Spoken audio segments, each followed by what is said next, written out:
Bonjour à tous et bienvenue dans cette nouvelle vidéo. En parcourant le forum Automobile Propre, je me suis dit qu'il était temps de laver ma voiture. Il y a un petit post rigolo où les propriétaires de Model 3 prennent en photo leur voiture sale. Donc là, ce que je vois, c'est que pendant le confinement, finalement, la voiture, j'ai l'impression qu'elle se salit encore plus vite qu'habituellement. Faut dire que la mienne reste à l'extérieur et la poussière s'accumule vite.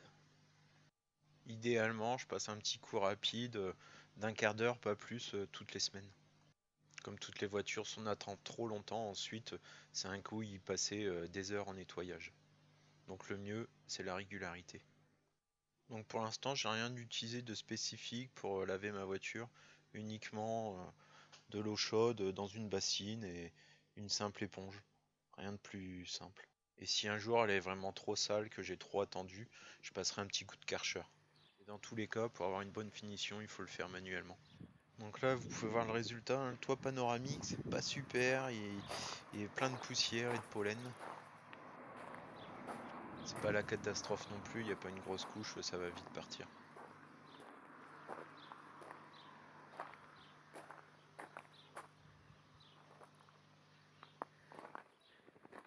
Je vais simplement chercher une petite bassine d'eau chaude, savonneuse, et j'y vais tout simplement à l'éponge.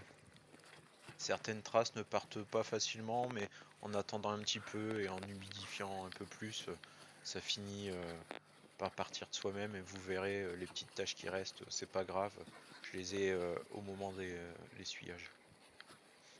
Grâce à un chiffon microfibre, utilisez uniquement du microfibre pour essuyer la carrosserie, ce qui fait vraiment la différence de toute façon.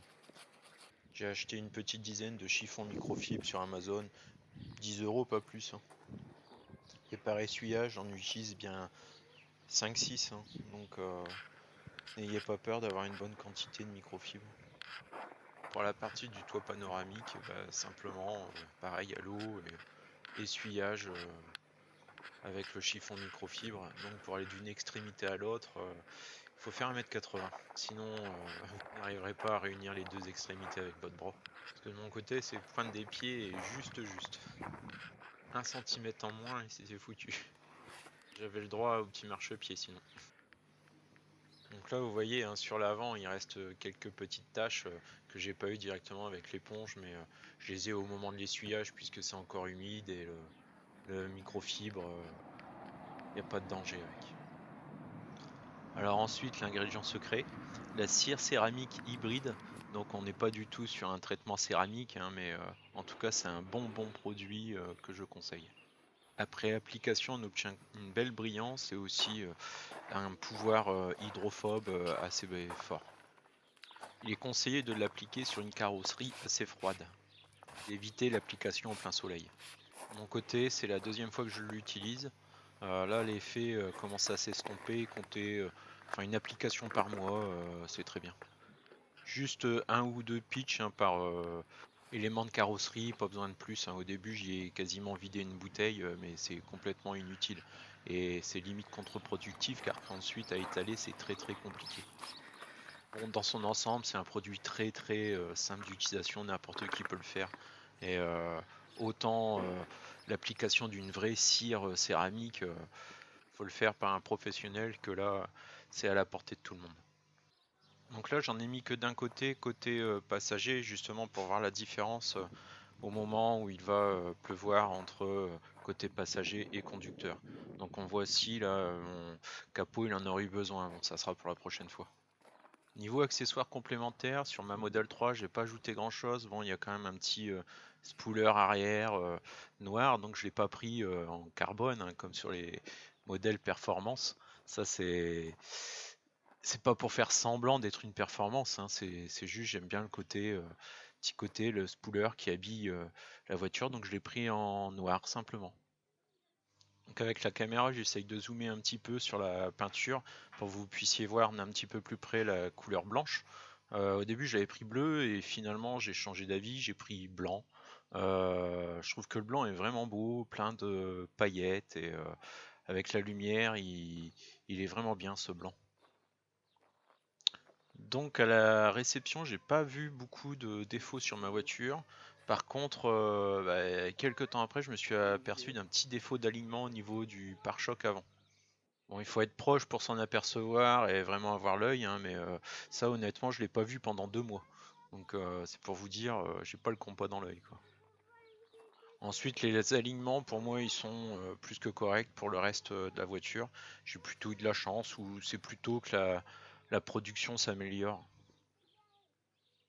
Ensuite, les éléments chromés, c'est pas bien grave, hein, ils se remettent assez facilement. C'est des petits ajustements à faire. C'est dommage qu'ils le font pas directement avant livraison. C'est pas grand chose, hein. D'ailleurs, il y a une vidéo qui l'explique très bien de la chaîne Tesla 3. Je vous mets le lien en description. Donc, simple à faire par soi-même. Mais normalement, à la livraison, vous devriez pas avoir de soucis. C'est plutôt de l'histoire presque ancienne. Ça s'améliore de jour en jour. D'ailleurs, il est à noter que le modèle Y semble bien mieux fini et la modèle 3, forcément, elle va bénéficier de toutes ces améliorations puisqu'il partage 70% de la chaîne de production. Ensuite, si vous êtes aux petits détails près, très pointilleux, allez, il faut acheter une BMW, une Audi ou une Mercedes, mais il ne faut pas acheter une Tesla tout simplement. C'est vraiment des petits écarts de quelques millimètres et encore, ils sont corrigeables. Et dans le pire des cas, si vous n'êtes pas satisfait de votre modèle 3, vous pouvez toujours la rendre sous un délai de 7 jours et 1600 km. Très peu de marques acceptent le retour d'un véhicule après livraison.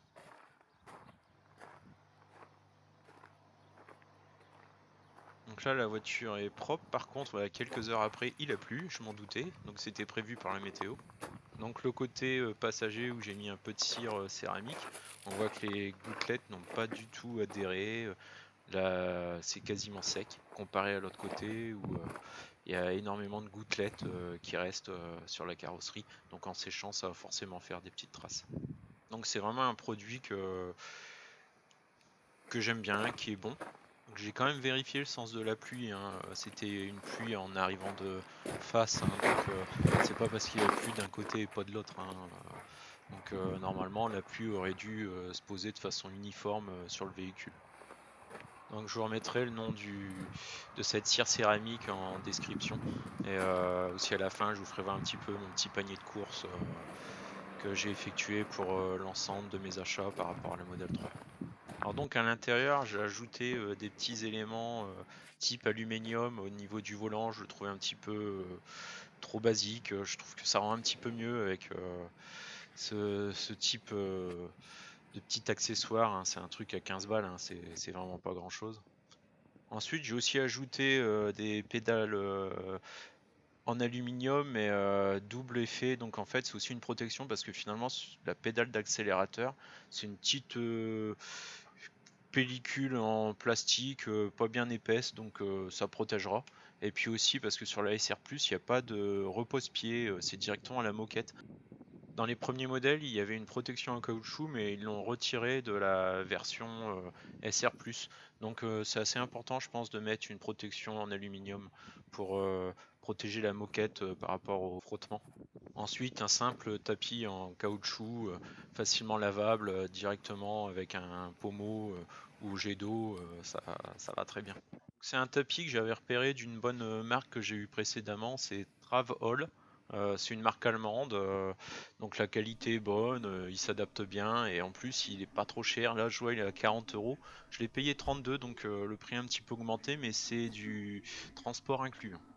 Donc ensuite les petites garnitures de volant, c'est quelque chose que j'ai payé 13 €. À l'arrière il y a directement les petits adhésifs, on enlève, on colle, ça va très vite, hein. Ensuite la fameuse cire Meguiar's, on la trouve assez chère, hein, c'est pas rare d'avoir à 40 €, donc moi 20 € max, hein, pas plus pour ce type de produit. Il me semble que dans ma dernière commande j'en ai commandé deux et j'en ai eu pour 35 €, frais de port inclus. Et je pense qu'avec les deux, je vais faire plus d'une année, hein. Donc un tarif plus que correct pour avoir une carrosserie qui va briller donc toute l'année. Pas besoin de polish, pas besoin de rien faire d'autre, juste un petit coup régulièrement. Donc ensuite les repose-pieds et pédales d'accélérateur, j'ai eu sur AliExpress, 15 $. Pour une SR+, c'est quasiment indispensable le repose-pied, je pense, hein, sinon la moquette elle va vite s'user dans le temps. Et enfin le petit spoiler arrière, donc moi je l'ai eu moins cher chez le même vendeur, hein, mais je l'ai eu en promo à 70 euros. Par contre, j'ai eu un souci avec, c'est qu'il a pas tenu dans le temps, il s'est décollé. Ruban adhésif 3ème sur Amazon, double face. Donc je l'ai signalé au vendeur et j'ai été remboursé de 15 euros. Donc n'ayez pas trop peur d'acheter sur AliExpress, la protection acheteur marche plutôt bien en général, moi j'ai jamais eu de soucis. Parmi les accessoires, c'est quand même celui avec lequel j'ai plus galéré pour le mettre en place, hein. J'ai aussi fait un petit coup de chaud au moment du collage. Et le centrage n'est pas hyper simple non plus, il faut prendre ses mesures avant. En tout cas, ne vous inquiétez pas, même sans accessoires et avec de mauvais alignements, une Tesla, ça roule toujours, la preuve en vidéo. Donc, bon, petite blague, hein, j'ai vu cette vidéo hier, ça m'a fait sourire, mais il n'y a presque plus rien dans sa voiture. Mais ça permet au moins de voir ce qu'il y a derrière la carrosserie d'une Tesla. Là, on peut voir le connecteur de recharge, bon, il n'a pas peur d'y mettre ses mains. Pas trop fait de recherche approfondie, mais ça semble être une sorte de casse automobile de pièces détachées pour Tesla, donc ils connaissent bien la voiture. En tous les cas, je vous mets le lien de cette vidéo en description. De votre côté, si vous pensez acheter une Tesla et utiliser un lien de parrainage, hein, même si c'est pas le mien, mais dans tous les cas, ça vous fera quand même plus de 2000 km pour une Model 3 d'autonomie, donc c'est quand même toujours intéressant. Sachez aussi que Tesla continue de livrer des voitures pendant la crise, ils font de la livraison à domicile, et que vous pouvez toujours également passer commande, puisque les commandes se font à travers leur site internet. En ce moment, il y a pas mal de voitures directement en stock, mais je pense que ça va vite diminuer car elles vont être envoyées aux pays nordiques, hein, qui ont plus de demandes qu'en France.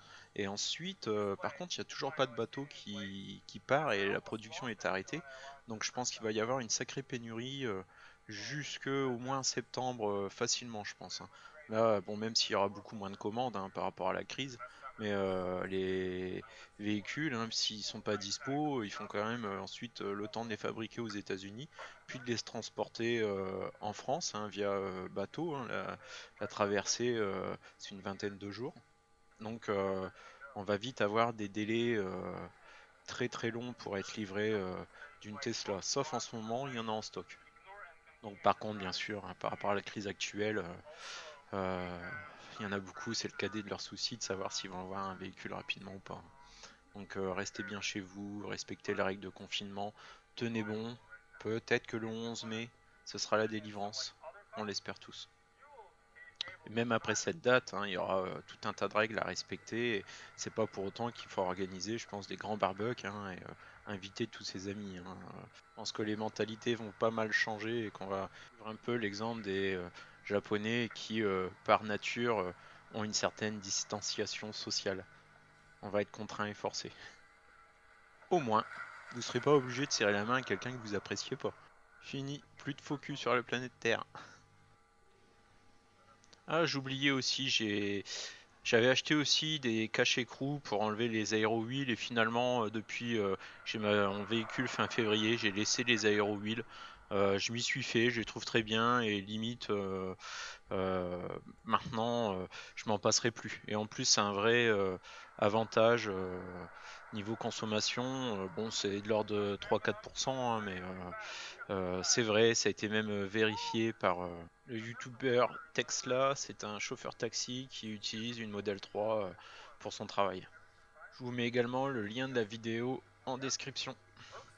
Allez, encore une fois, bon courage à tous. Je pense pas que la prochaine vidéo sera pas dans les jours qui viennent, il faudra attendre quelques semaines. De mon côté, il n'y a pas eu d'interruption de travail, hein, pendant la crise, au contraire, j'en ai même plus que d'habitude. Et en plus, il faut gérer les enfants en même temps que le télétravail.